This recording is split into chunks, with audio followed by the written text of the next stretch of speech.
There is one country on Earth where an entire nation stops for a single game of rugby league.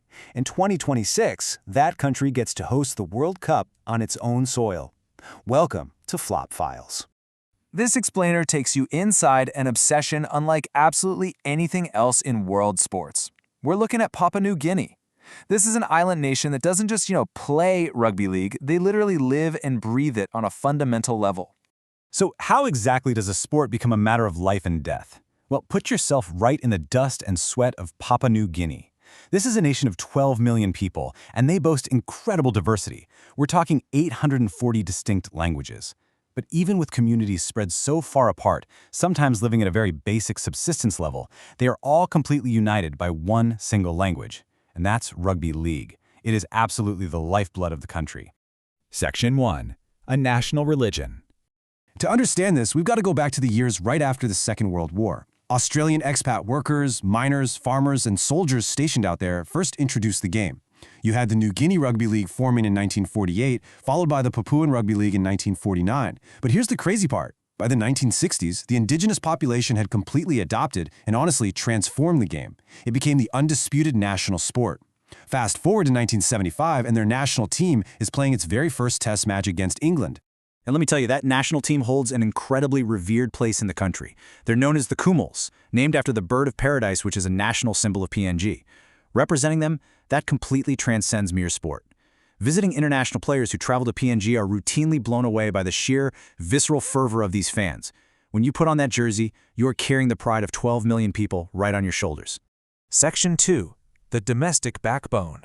The grassroots reality here is just staggering. If you drive around PNG, you'll see rugby league being played on barely a patch of dirt from dawn until dusk.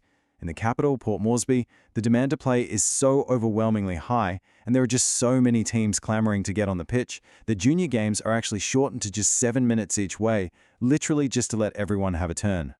But for a local player, making it to a professional career is a grueling, step-by-step pathway. They start out on those crowded, dusty grassroots pitches. If they really stand out, they might make it to the domestic PNG NRL competition, known as the Digicel Cup. From there, the elite step up to the PNG Hunters, who compete in the Queensland Host Plus Cup. And the absolute pinnacle? That's getting scouted into the Australian NRL, or the English Super League. Former NRL star and premiership winner Justin Olam perfectly captures the emotional weight of this journey. He said, "Hopefully, with the development of grassroots football, it should open more doors and give the young kids a concrete pathway to follow. I just want to give a better life and opportunities to our young ones. For kids out in rural areas, this sport is not just a game. It's a literal lifeline, a real path to a better future." Section 3. The world stage awaits. And the Kumuls have been steadily rising in regional and global standings. They've proven their dominance on the competitive Pacific stage by becoming back-to-back Pacific Bowl champions in both 2023 and 2024. The talent there is just undeniable. If you're enjoying this documentary, subscribe to Flop Files and share this explainer with a sports fan. We uncover the stories behind the world's greatest sporting moments and biggest comebacks. All that international momentum has led to a massive milestone: the 2026 World Cup.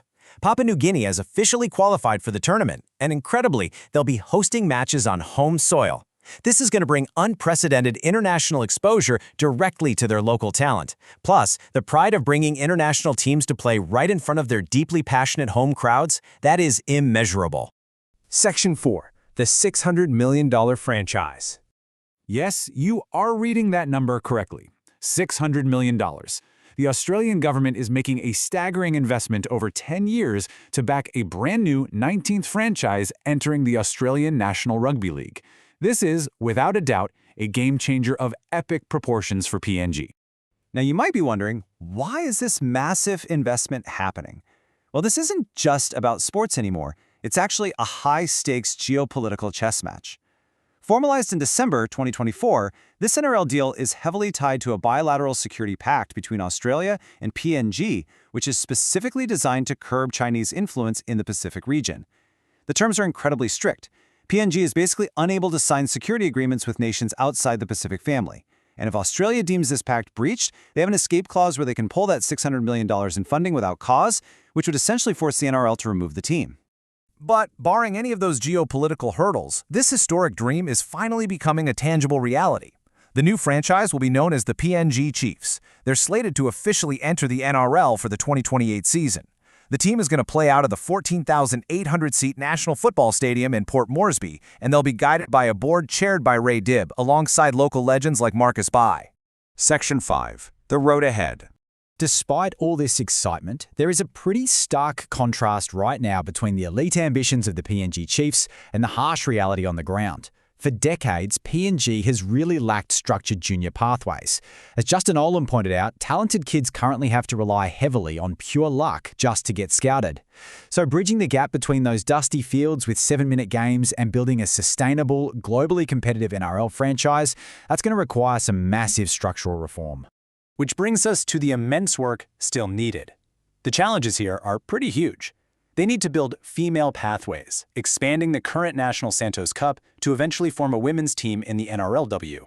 They absolutely must deliver adequate infrastructure across the country, improve coaching standards, and ensure they can actually reach hidden talent in highly rural areas. And perhaps most importantly, they need to secure long-term commercial sustainability so the sport thrives even if government funding dries up. So, will this unprecedented $600 million gamble turn PNG into the next global sporting powerhouse? Or will the sheer weight of these expectations be too heavy to bear? For most nations, hosting a World Cup is a matter of prestige. For Papua New Guinea, it's personal. This is a country that has always lived and breathed rugby league, and in 2026, the world finally comes to them. Thanks for watching Flop Files.